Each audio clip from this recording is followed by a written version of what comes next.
Hello students, today topic is human settlement, मानव बस्तियां।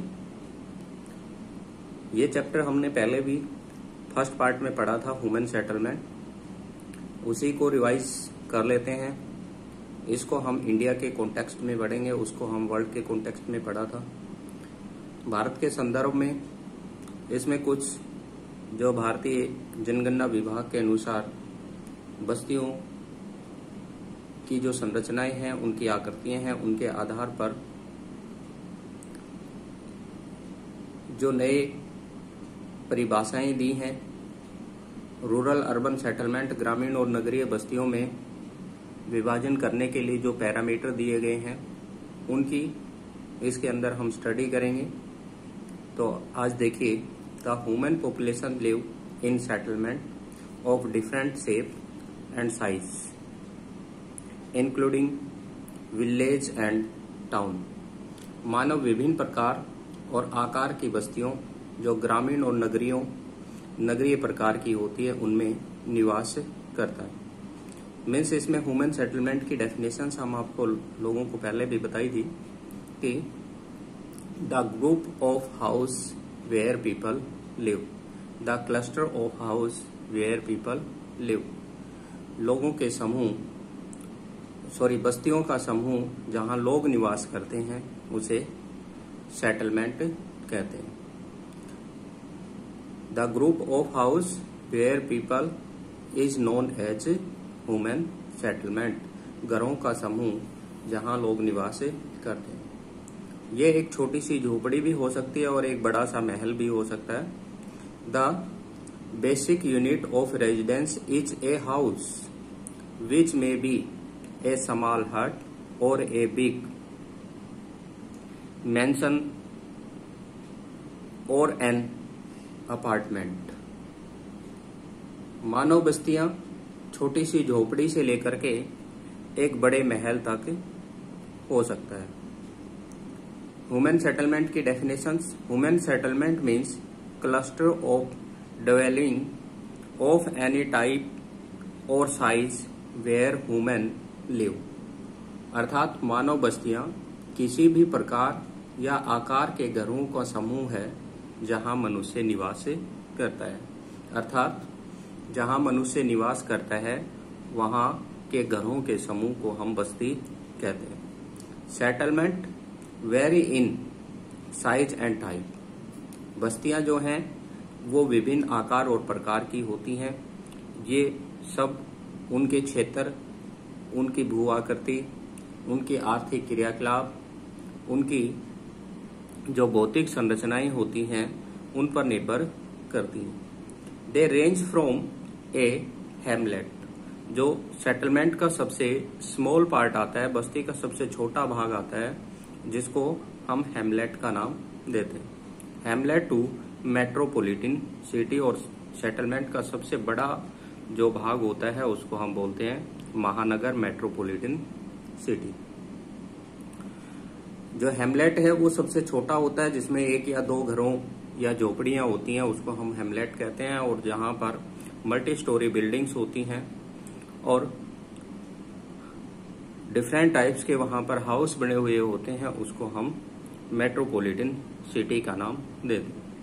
With size, the economic characters and social structure of settlements change, and so do it ecological and technological।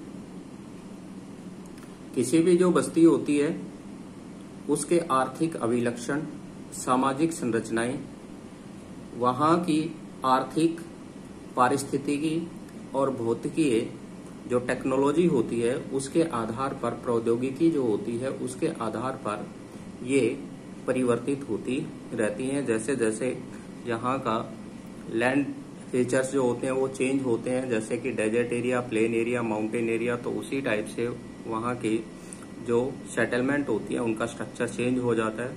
इसी type से poor person होते हैं और rich person होते हैं, उनमें भी जो सेटलमेंट होती हैं उनका स्ट्रक्चर चेंज हो जाता है। पुअर पर्सन जो होते हैं उनमें झोपड़ियां वगैरह होती हैं, और रिच पर्सन होते हैं वहां पर मल्टी स्टोरी बिल्डिंग्स होती हैं। इसी टाइप से टेक्नोलॉजी जैसे जैसे न्यू इनोवेटेड होती रहती है, नई प्रौद्योगिकी का विकास होता रहता है, वैसे वैसे घरों की जो संरचनाएं होती हैं, बस्तियों की जो संरचनाएं होती हैं, वो भी परिवर्तित होती रहती हैं। Large settlement are known as urban settlements. जो बड़े एरिया होते हैं उनको हम, बड़े बस्तियां होती हैं उनको हम अर्बन सेटलमेंट का नाम देते हैं, और छोटी बस्तियां होती हैं उनको हम विलेज का नाम देते हैं। Small and sparsely space settlement are called village. जहां पर जो छोटे होते हैं और उनमें स्थान अधिक रहता है उनको हम विलेज कहते हैं। Where people are mainly engage in agriculture, और उन क्षेत्रों के अंदर लोग प्राइमरी एक्टिविटी में एंगेज रहते हैं। जबकि जो बड़ी होती हैं उनको हम अर्बन सेटलमेंट कहते हैं। And are people engaged in secondary tertiary activity, और वहां पर लोग जो हैं वो सेकेंडरी और टर्सरी एक्टिविटी में इन्वॉल्व होते हैं। दस rural and urban settlement different from each other. इस प्रकार से ग्रामीण और नगरीय बस्तियां एक दूसरे से अलग होती हैं, उनमें विभिन्नता होती है। Other so far as their occupation, जो उनमें डिफरेंस होता है वो किस किस बेस पर होता है, उनमें जो ऑक्यूपेशन होता है, उनका जो व्यवसाय होता है उसके आधार पर, साइज उनका जो आकार होता है उसके आधार पर, एंड पॉपुलेशन इज कंसर्न, और जो पॉपुलेशंस का घनत्व होता है उसका कंपोजिशन होता है, और डिस्ट्रीब्यूशन और डेंसिटी होती है, उसके आधार पर इन बस्तियों में भिन्नता की जाती है। It is therefore necessary to distinguish between the rural and urban settlement. इन विभिन्नताओं को समझने के लिए हम ग्रामीण और नगरीय बस्तियों में अंतर को इस प्रकार से वर्णन करते हैं।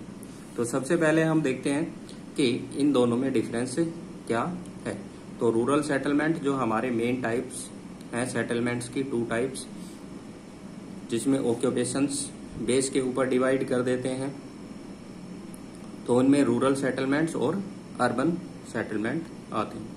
तो रूरल सेटलमेंट के अंदर आता है people are mainly engaged in agriculture and other primary activities. Rural settlement के जो लोग होते हैं वो अपनी लाइवलीहुड्स के लिए, अपने जीवन निर्वाह के लिए प्राथमिक क्रियाकलापों में लगे रहते हैं। अर्थात वे बस्तियां जहां के निवासी प्राथमिक क्रियाकलापों से अपनी आजीविका प्राप्त करते हैं उन्हें हम रूरल सेटलमेंट या ग्रामीण बस्तियां कहते हैं।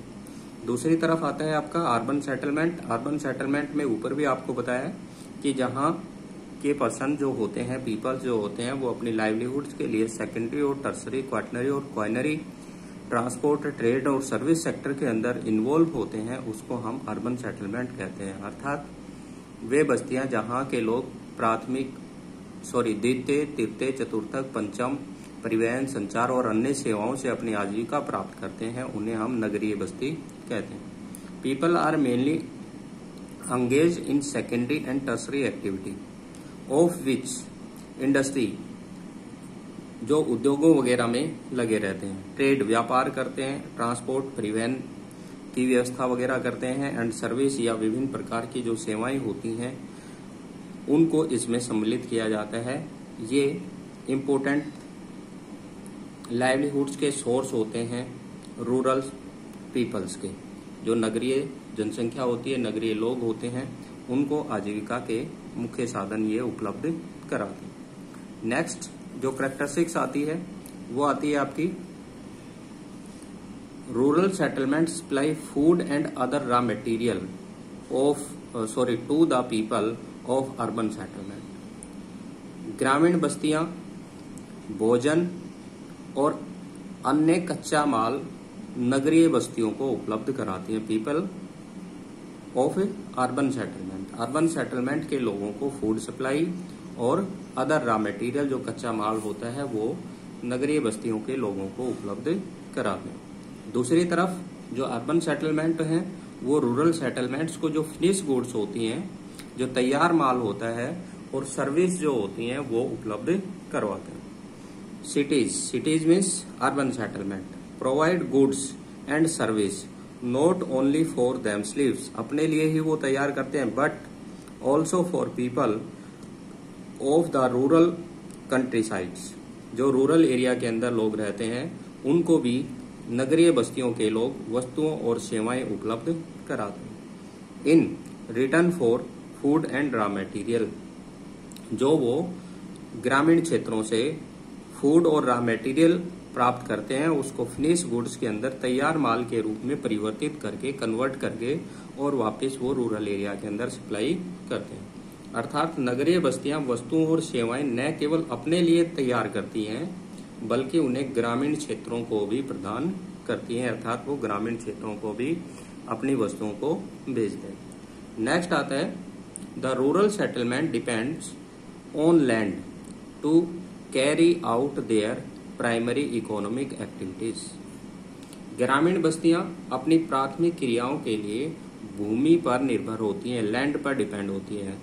जिनके पास अच्छी लैंड होती है तो उनकी इकोनॉमिक कंडीशंस बेटर होती है, जिनके पास लैंड की फर्टिलिटी लेस होती है, लेस लैंड की अवेलेबिलिटी होती है, यानी भूमि कम होती है, उपजाऊ शक्ति कम होती है, तो उसकी इकोनॉमिक कंडीशंस उतनी ही पुअर होती है, आर्थिक क्रिया उसकी उतनी ही खराब होती है।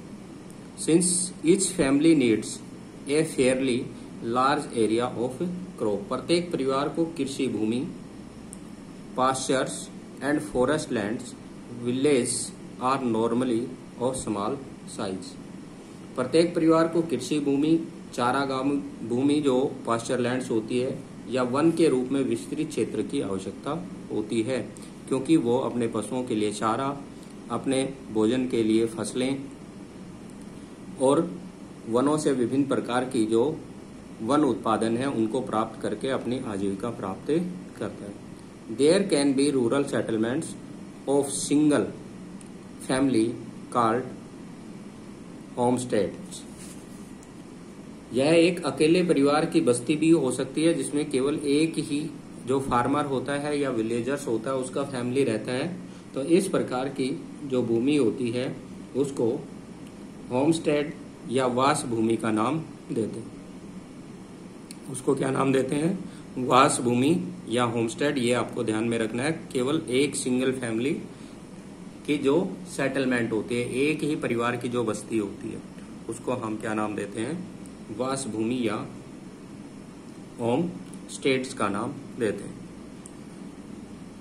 Urban settlements are much larger in size. Urban settlement जो होते हैं वो आकार में बहुत बड़े होते हैं, with a few thousand to a few lakh persons living in some settlement, जो कुछ हजार से लेकर के कुछ लाख तक की जनसंख्या इनके अंदर रहती है। दे प्रेजेंट एक कम्पैक्ट लुक। ये जो होते हैं वो सहत रूप में, कम्पैक्ट मीन्स एक जगह पर ही गुच्छ के रूप में है, वो दिखाई देते हैं। With closely space house and street without much open space, जिनमें घर और गलियां पास पास बनी हुई रहती हैं।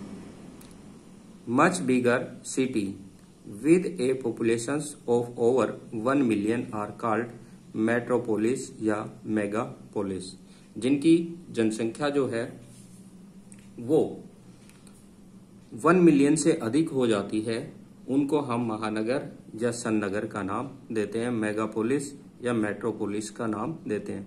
जिनकी जनसंख्या कितनी हो जाती है? 1 मिलियन यानी 10 लाख से अधिक हो जाती है, तो उनको हम मेट्रोपोलिस या मेगापोलिस सिटी का नाम देते हैं। नेक्स्ट आता है आपका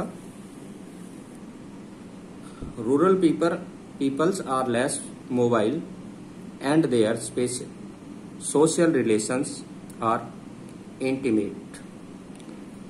ग्रामीण लोग जो होते हैं वो लेस मोबाइल यानी कम गतिशील होते हैं। कम गतिशील का मतलब यहाँ पर होता है कि उनको तकनीकी ज्ञान, शिक्षा का स्तर, विकास की अवस्थाओं की जानकारी है वो बहुत कम होती है, परंतु उनमें सामाजिक जो संबंध होते हैं वो उनके मजबूत होते हैं, इंटीमेटेड होते हैं, गहरे होते हैं। They employ simple technique to perform their activity and their pace of life is slow. वे अपने काम में साधारण तकनीकी का, सिंपल टेक्नोलॉजी का यूज करते हैं और उनके जीवन की गति जो होती है वो धीमी होती है, यानी कि वो जो है वो कम गतिशील होते हैं। Rural people are less mobile, कम गतिशील होते हैं, यानी सिंपल टेक्निक का वो यूज करते हैं और सिंपल लाइफ वो व्यतीत करते हैं। जबकि अर्बन सेटलमेंट्स जो होते हैं वो एक कॉम्प्लेक्स और फास्ट लाइफ जीते हैं, एक जटिल और तेज जीवन जो है वो व्यतीत करते हैं। Life of urban people is complex and fast. नगरीय क्षेत्र के लोग जो हैं वो जटिल और तेज जीवन व्यतीत करते हैं। Their social relations are formal. उनके सोशल रिलेशन जो सामाजिक संबंध होते हैं वो क्या होते हैं, दिखावटी होते हैं और अनौपचारिक होते हैं। तो ये इसमें मेन 4 पॉइंट हैं, इनको आपको ध्यान में रखना है। रूरल सेटलमेंट्स और अर्बन सेटलमेंट क्या है, ये बेसिक पॉइंट्स हैं। इन बेसिक पॉइंट्स को ही आप लिखोगे तो ही आपको इसमें नंबर मिलेंगे। अगर इधर उधर की आपने बातें लिखी तो उसमें आपको नंबर नहीं मिलेंगे। तो ये आपको ध्यान में रखना है कि रूरल और अर्बन सेटलमेंट के अंदर जो बेसिक डिफरेंस है वो क्या क्या है।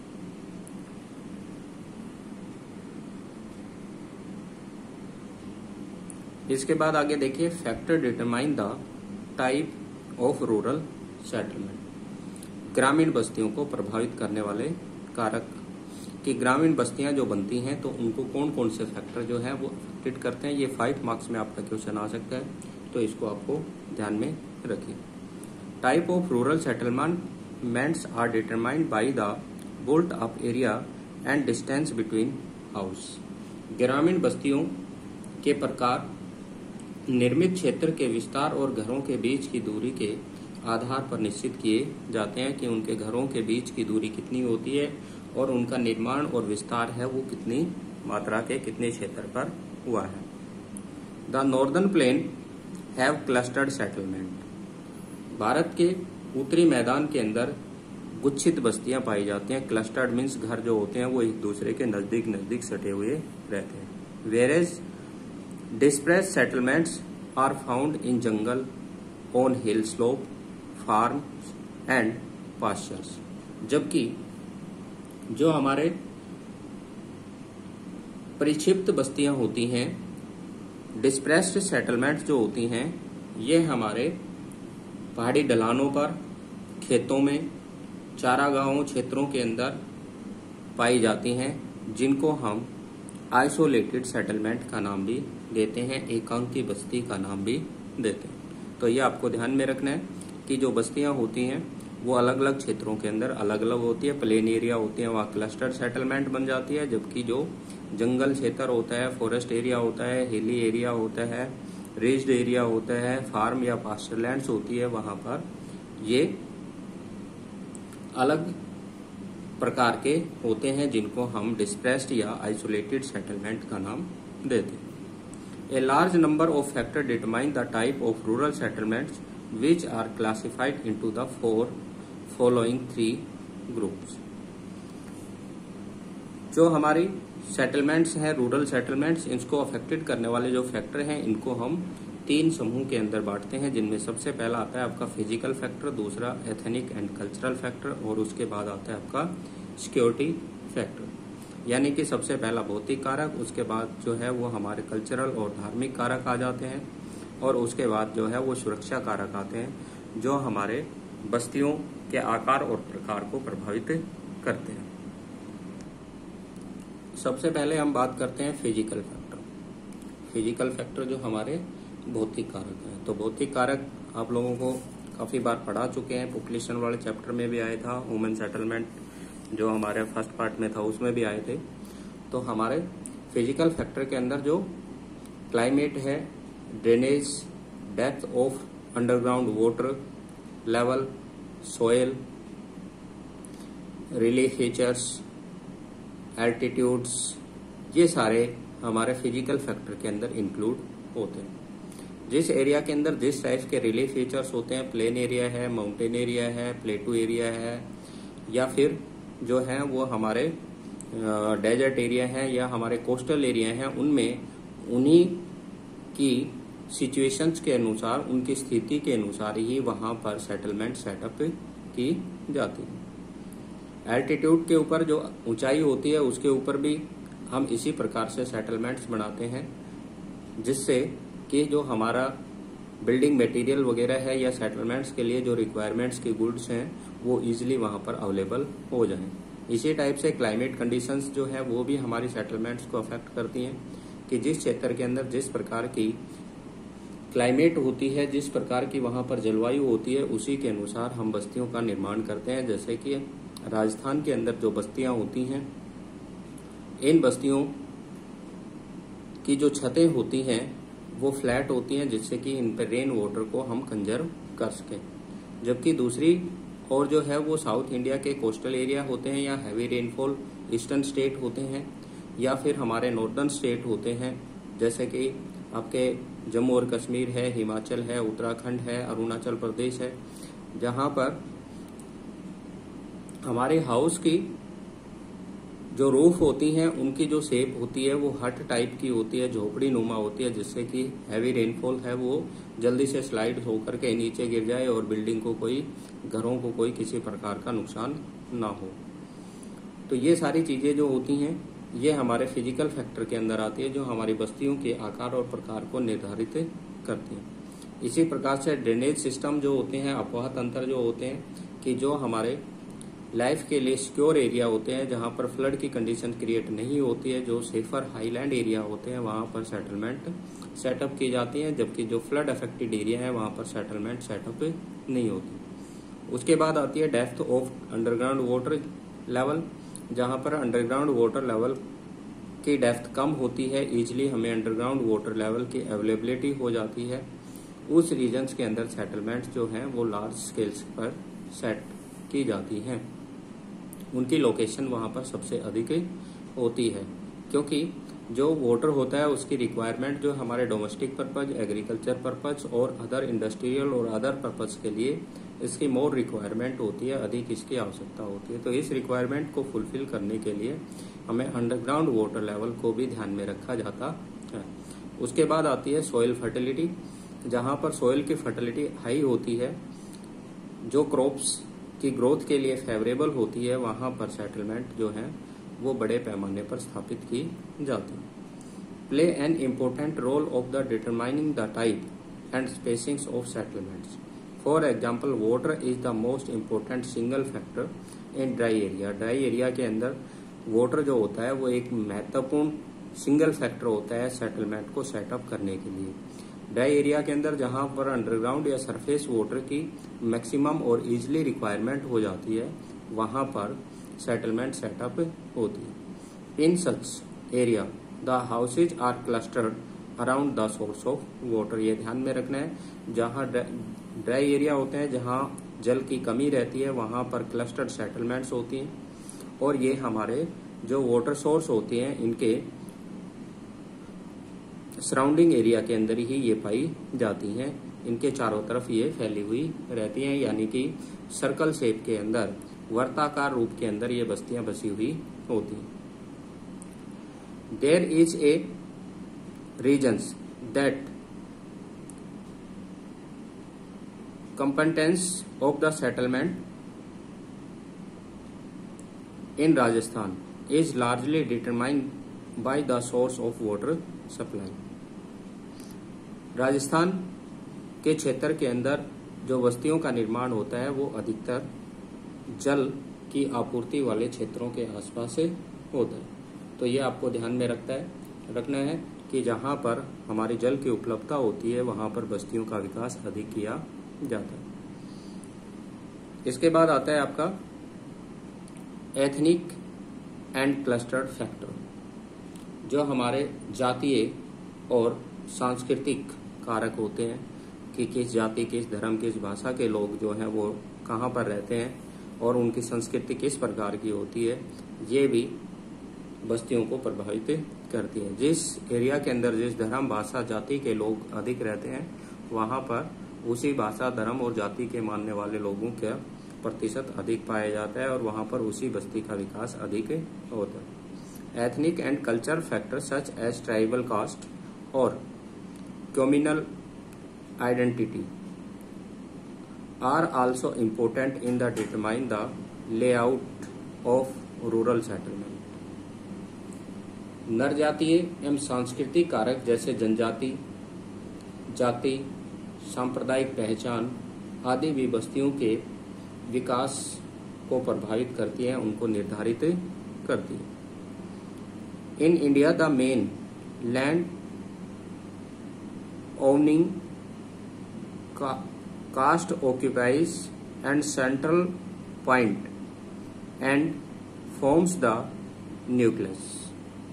भारत के अंदर जो बस्तियों का निर्माण होता है उनमें अधिकतर जो होता है वो भू स्वामित्व, लैंड ओनर्स जो होता है वो सेंटर पॉइंट में होते हैं और उनके आसपास जो उसके लैंड पे काम करने वाले होते हैं वो लोग निवास कर रहे होते हैं। तो भारत के गांव में भू स्वामित्व वाली जातियों के मकान, caste occupied the central point, जिनका भूमि पर स्वामित्व होता है, अधिकार होता है, उनके घर जो होते हैं वो सेंटर पॉइंट में होते हैं। एंड फॉर्म्स ए न्यूक्लियस, जो उस बस्ती के केंद्र के रूप में बसे हुए होते हैं। It attract other caste group who provide service to the village community, और उन लोगों के घर उसके चारों तरफ होते हैं जो इन भूस्वामियों को अपनी सेवाएं उपलब्ध करवाते हैं। जो इस भूस्वामित्व वाले लोगों को सेवाएं उपलब्ध करते हैं, इनके घरों में काम करने वाले होते हैं, ये लोग इनके आसपास अपने घरों का निर्माण करते हैं। इनके चारों ओर गांव के समुदाय की सेवा करने वाले, नौकरी करने वाले जातियों के मकान बने हुए होते हैं। दे occupy a specific place in the settlement plan. बस्ती के अभिन्यास में उनका एक विशिष्ट स्थान होता है, यानी बस्ती के निर्माण के अंदर जो लैंड ओनर्स होते हैं उनका एक मुख्य स्थान होता है, महत्वपूर्ण स्थान होता है। Harijan dwellings are generally situated on the periphery away from the main settlement. जो हरिजन समाज के लोग हैं उनके मकान गांव की सीमा पार मुख्य बस्ती से दूर बसाए जाते हैं। आगे ध्यान दें इसमें, दिस सोशल सीग्रीगेशंस, इस प्रकार से ये सामाजिक भेदभाव की जानकारी उपलब्ध कराते हैं।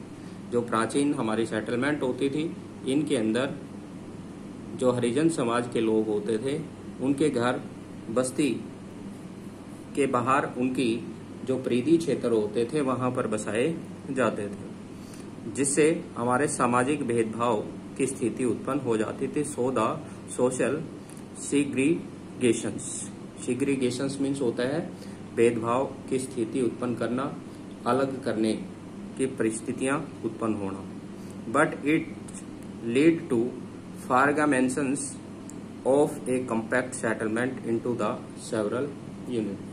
इसे गुच्छित बस्ती का विखंडन करना कई छोटी इकाइयों में हो जाता है। इस प्रकार से जब ये सोशल सेग्रीगेशंस की कंडीशंस क्रिएट हो जाती है तो उससे जो हमारी कॉम्पैक्ट सेटलमेंट्स होती थी वो फ्रैगमेंटेशंस सेटलमेंट्स के अंदर कन्वर्ट हो जाती थी, यानी कि विखंडित बस्तियों के अंदर ये बन जाती थी।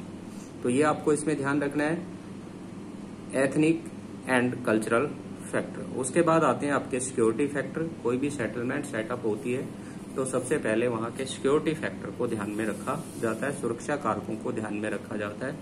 जहां पीपल्स की लाइफ एंड प्रॉपर्टी की बेटर सिक्योरिटी अवेलेबल रहती है, कि वहां पर संभावना रहती है, तो उस क्षेत्र के अंदर सेटलमेंट्स लार्ज स्केल्स पर डेवलप होती हैं, बड़े पैमाने पर डेवलप होती है। तो इसमें ध्यान में रखना, security factor have played an important role in determining the type of rural settlement as well as their distribution।